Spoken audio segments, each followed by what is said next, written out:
Néné Aïcha depuis 2012 l'Assemblée nationale réglé wul HCCT réglé wul Conseil économique social et environnemental réglé wul Commission nationale du dialogue des territoires réglé wul ak ñoom seen la liste elle est longue et loin d'être exhaustive ndax kuréel bu bees dina ko régler et je rappelle li Clémenceau waxoon boo bëggee réeral askan wi rek ci benn jafe-jafe na nga ne da ngay créer benn commission loolu la Clémenceau doon wax et président Macky Sall il fait pareil mais Néné Aïcha je crois que li Omar wax baax na tamit ñu bàyyi see xel xam nga le Sénégal ne fait plus rêver ne fait pas rêver et ñun ñëpp dañ ci am wàll dañ ci am liñ ci war a dox pour suñu ndaw yi pour suñu askan wi mën a gént ne ëllëg mën na gën a neex tey te loolu politiciens yi dañ ci am wàll bu am solo et bu ñu gisee politiciens yi lu ñu waxoon démb ñu waxeet ko tey ah xamoon nañ dëkk bu ñuy woowee benn dëkk ñaari gaar ñu leen di nuyu bu baax a baax di rafetlu seen taxawaay ci histoire bi ñoom Maam Lat Dior ak ñoom seen lycée Malick Sy une ville de refus waaye président Idrissa Seck wan nañu ne moom benn nit la ñaari kàddu et donc lii bokk na ci li nga xam ne. pourquoi parce que moom moo fustigé woon lii di conseil économique social et environnemental tey ñëw nekk président bi. boo xoolee programme am 2019 programme la woon boo xam ne da doon wane ne day réduire le train de vie de l'État waaw mu si doon tudd ay HCCT mu si doon tudd ay conseil économique social et environnemental man ça fait ay at may wax naan waxuma sax HCCT ak conseil économique social et environnemental même assemblée nationale ay indemnité de session lañ fa war a joxe. waxuma la ñeneen ñi de assemblée nationale sax ay indemnité de session boo nekkee enseignant ñu fal la député tu n'as qu'à rester enseignant ngay fayeeku sa payoor enseignant wallaay boo demee assemblée nationale mais di nga voter des lois favorables aux enseignants parce que xam nga ne yow doo ci génn mais ni ñu amee notre démocratie représentative bi day def que nous avons des parasites au lieu de représentants ay parasites la ñu am maanaam ñoo xam ne dañuy manque askan wi di manque askan wi à travers beaucoup d'avantages aussi indus qu'indécents aussi indus qu'insultants et donc bu dee assemblée nationale man sama gis-gis la ay indemnité de session lañ fa war a fay waxatuma la nag HCCT wala 16 wala commission nationale du dialogue des territoires ay indemnité de session lañ fa war a joxe bu fekkee am na njëriñ laa wax bu dee am na njëriñ waaw dama jàpp ne pasar alalu askan wi la mais Néné Aïcha est-ce que xam nga ne 1952 Sénégal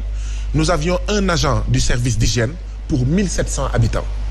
tey jii nii enfin 2018 nous avions un agent des services d'hygiène pour 30 000 habitants dañu naan hygiène mais bu ñu bëggee fullal hygiène bu ñu bëggee fullal yeneen ak yeneen mais il faut qu'on recrute des agents d'hygiène nous avons un déficit de 4000 sages-femmes Néné Aïcha yow xam nga ñaata jigéen ñooy dee bés bu nekk d'une grossesse ou des suites d'une grossesse 4000 sages-femmes yaa ngi fii sages-femmes yaa ngi fii di chômer médecins yaa ngi fii di chômer ah les préparateurs en pharmacie yaa ngi fii di chômer mais xaalis boobu lañ leen war a recruter au lieu que comme je l'ai dit 500 politiciens ñu leen di d'accord taxawal ay kuréel yoo xam ne aussi inutile que budgétivore qui engouffre 20 milliards dama jàpp ne tubaab yi sax dañu war a reetaan et que quelque part tu te dis est-ce que yenn saa yi on ne mérite pas d'être traité de pays de merde mais en réalité nous ne sommes pas des pays de merde nous ne sommes pas des peuples de merde mais li français yi doon wax la gauche la plus bête du monde mais on peut se dire que en Afrique nous avons peut-être la classe politique la plus bête du monde classe politique boo xam ne lekk rek ràcc jëmale sa kanam kii moo alalu askan wi fekk askan wi mu ngi ñàkk lépp amul tus amul dara mënul lekk 3 fois par jour mënul faj. mais lan mooy part de responsabilité également askan bi parce que askan bi mu ngi gis ne que quand même ñu ngi koy def loolu yëpp te terewul bu fal di am ñoom la ñuy fal. askan wi am na ci part de responsabilité bu am solo ndaxte kat bu voté jotee au lieu nga voté Fatou nga voté Aïda yow yaa xool lan moo tax nga tànn Fatou au lieu de Aïda mais Néné Aïcha dama bëgg attirer attention wu ñii di waxtaan ci benn affaire man pour man askanu Sénégal bokk na ci askan yi gën a ñor ci àddina bi xam nañ fi yéen a ma gën a xam ñoom Omar ñoom Sanoussi nous avons vu des générations de femmes et d'hommes politiques mais am na ñoo xam ne mais lan lañ fi doon wax fan la ñu mujj mais trahir liñ doon wax ñu soppeeku duma lim ay tur xam ngeen dans l'histoire politique du Sénégal de 1960 à maintenant ñi doon wax lii wax leneen mais askan wi à un moment donné du am kóolute ci kenn et peut-être que justement la majeure partie de ñi nga xam ne ñooy politiciens askan wi li ñu bëgg a sax mooy ñu ne ñoom ñëpp benn lañu et bu ñu waxee ñoom ñëpp benn lañu entre la photocopie et les originaux askan wi ne bon nañu bàyyi ñi fi nekk nañu jël les originaux et non ñu jël ñi nga xam ne ñëwaguñu parce que c'est la même chose xaw ma nag yaa ngi comprendre ne Aïcha et donc askan wi bu yàggee mais day naan ok comme ñoom ñëpp benn lañu mais bàyyi ma jël t-shirt bi bàyyi ma jël 5000 bi am na ñoo xam ne mais 365 jours sur 365 mais mënuñu am 5000 dépense quotidienne et donc 5000 bu ñu am ba su élection wala mais traite électorale bi mais pour ñoom xaalis inespéré la et donc oui li ñu soxla mooy te mën na nekk ñun askanu Sénégal ñu xool naka la ñuy fexee ba meññal waaw